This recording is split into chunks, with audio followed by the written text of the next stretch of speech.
Hello friends, I am Dwanil Shah, and in this video I will be continuing with the topic of quadratic equations and solving a few more questions so that you get a good grip on the topic. So now let's get started with the questions.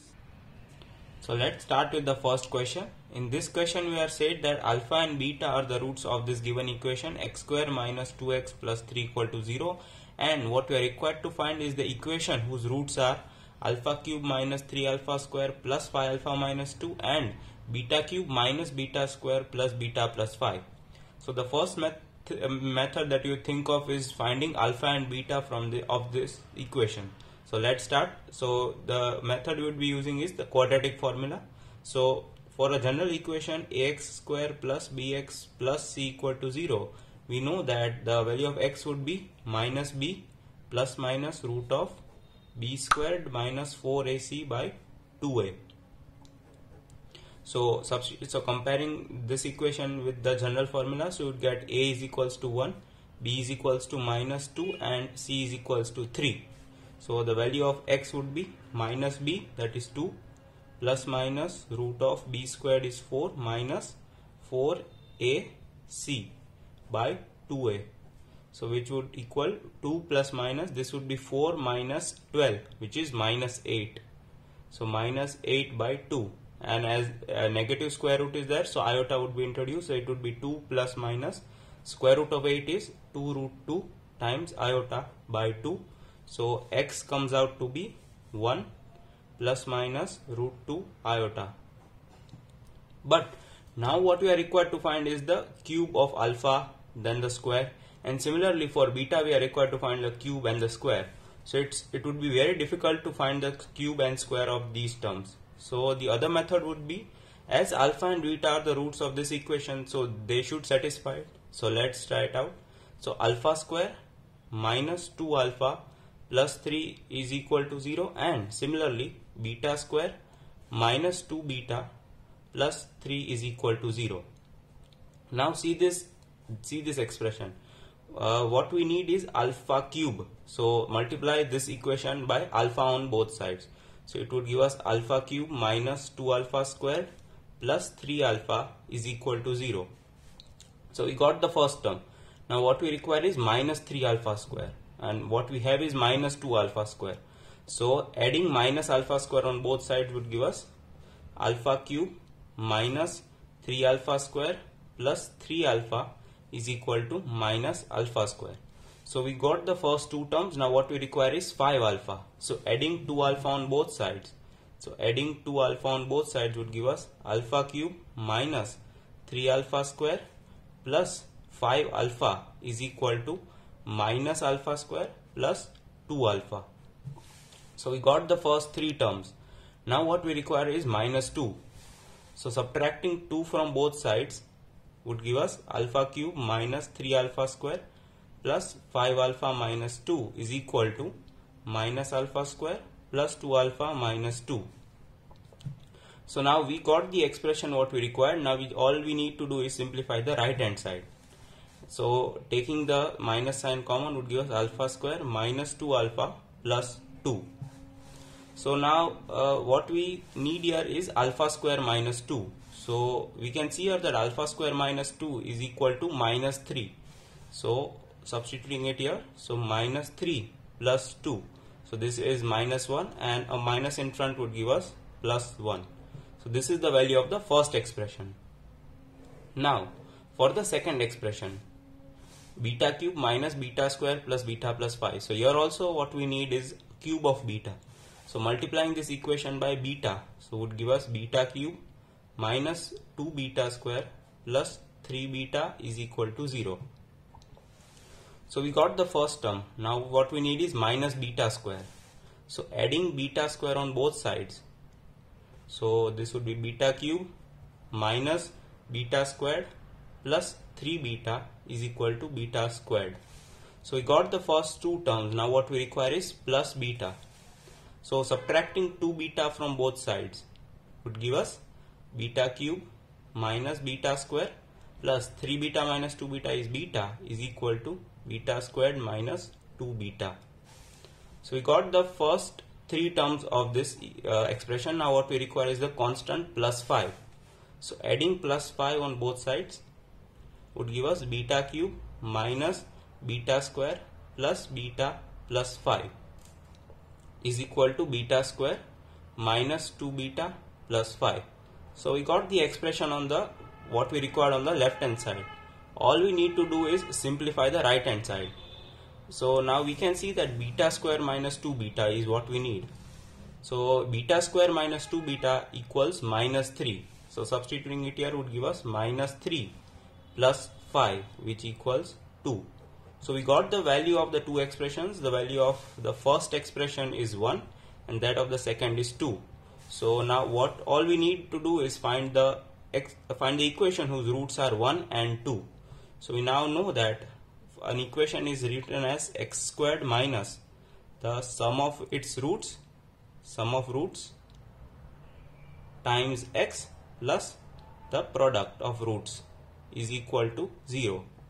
So the sum of roots would be 1 plus 2, which is 3. So x squared minus 3x plus its product of roots would be 2. So 2 is equal to 0. So this is the final answer of the first question. X squared minus 3x plus 2 is equal to 0. So let's start with the second question. In this question we are said that alpha and beta are the roots of this equation x squared minus 6x minus 2 equal to 0 with the condition that alpha is greater than beta. And we are given an expression an which is defined as alpha to the power of n minus beta to the power of n for all n greater or equal 1. And we are required to find the value of this expression a10 minus twice a8 upon twice a9. So the first thought that would come to our mind would be to calculate the value of alpha and beta from this equation. So let's start. Calculate it by using the quadratic formula.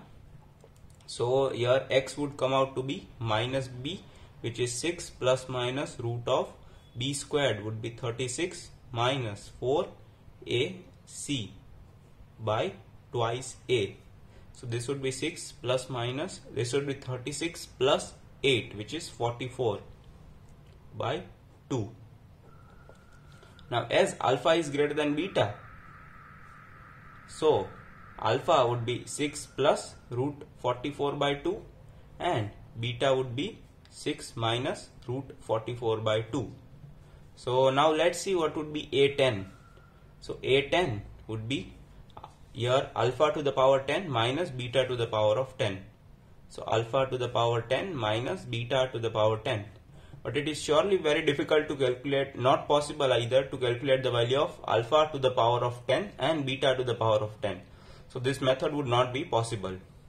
So now let's see the second method. So we know a10 is alpha to the power 10 minus beta to the power 10. Similarly a9 would be alpha to the power 9 minus beta to the power 9, and a8 would be alpha to the power 8 minus beta to the power 8. So substituting these three values in this expression, we would get a is equal to a10, which is alpha to the power 10 minus beta to the power 10, minus twice a8 is alpha to the power 8 minus beta to the power 8 upon twice a9. a9 is alpha to the power 9 minus beta to the power 9. So this would give us alpha to the power 10 minus beta to the power 10 minus twice alpha to the power 8 plus twice beta to the power 8 upon twice alpha to the power 9 minus beta to the power 9. Now combining these two terms of alpha, you would get a is, we can take alpha to the power 8 common from these two terms. So you would get alpha to the power 8 times alpha squared minus 2, and similarly we can take beta to the power 8 common from these two terms. So you would get minus beta to the power 8 times beta squared minus 2 upon twice alpha to the power 9 minus beta to the power 9. Now it is said that alpha and beta are the roots of this equation, so they should satisfy this equation. So let us satisfy them. So alpha square minus 6 alpha minus 2 should be 0. So alpha square minus 6 alpha minus 2 should be 0, and similarly beta square minus 6 beta minus 2 would be 0. So beta square minus 6 beta minus 2 would be 0. So now what we require here is alpha square minus 2. So we can see here that alpha square minus 2 would equal 6 alpha, taking this term on the right hand side. So this would be alpha square times 6 alpha minus beta to the power 8 and alpha to the power 8, sorry. And similarly, beta square minus 2 would equal 6 beta, taking this term on the right hand side. So this would be 6 beta upon twice alpha to the power 9 minus beta to the power 9. Now this is very simple. So 6 would come out common, and this would be alpha to the power 8 times alpha would be alpha to the power 9, and beta to the power 8 times beta would be beta to the power 9 upon twice alpha to the power 9 minus beta to the power 9, as these two terms are common. So you can cancel them out and the answer would be 3. So the final answer is 3 for this expression. So let's start with the third question. In this question we are required to find the value of b, for which these equations x square plus bx minus 1 equal to 0 and x square plus x plus b equal to 0 have one root in common. So this question requires the knowledge of one particular formula, which is that consider these two equations a1x squared plus b1x plus c1 is equal to 0 and a2x squared plus b2x plus c2 equal to 0. If they have one root, say alpha, in common, then this equation holds true. Alpha squared, consider the first term, alpha squared would be upon b1c2 minus b2c1. So alpha squared is this term, b1c2 minus b2c1 is equal to minus alpha upon a1c2 minus a2c1. a1c2 minus a2c1 is equal to 1. The constant term upon a1b2 minus a2b1. a1b2 minus a2b1. So now similarly for our equations which are asked, so x square plus bx minus 1 equal to 0 and x squared plus x plus b equal to 0, consider their common root to be alpha. So we can apply this formula, alpha squared upon b1c2.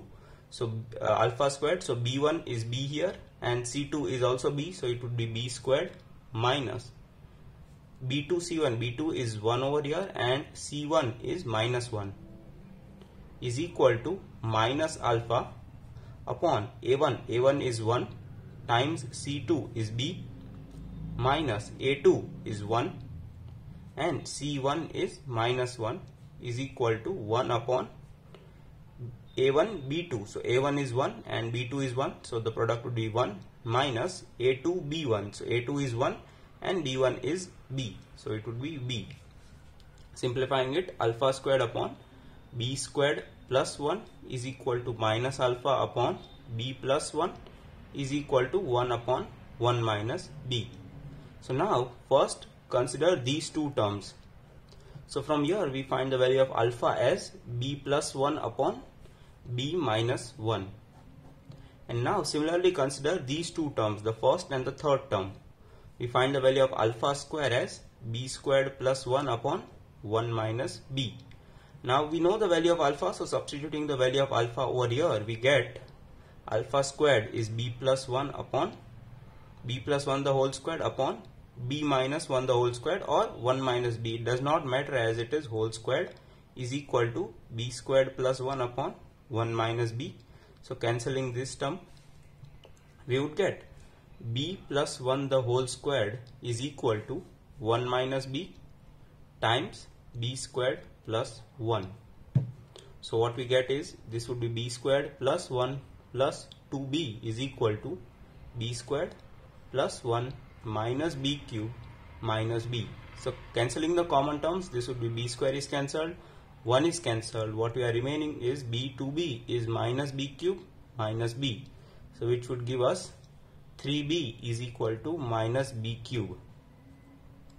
So as b is not equal to 0, so what we would get is b squared is equal to minus 3, and hence b is equals to plus or minus root 3i. So these are the two values of b for which the given equations x square plus bx minus 1 equal to 0 and x square plus x plus b is equal to 0 have one root in common. So if you like the video, do press the like button and share the video with your friends. And if you have any queries, do write down in the comment section below. I would surely try to reply them. Till then, goodbye.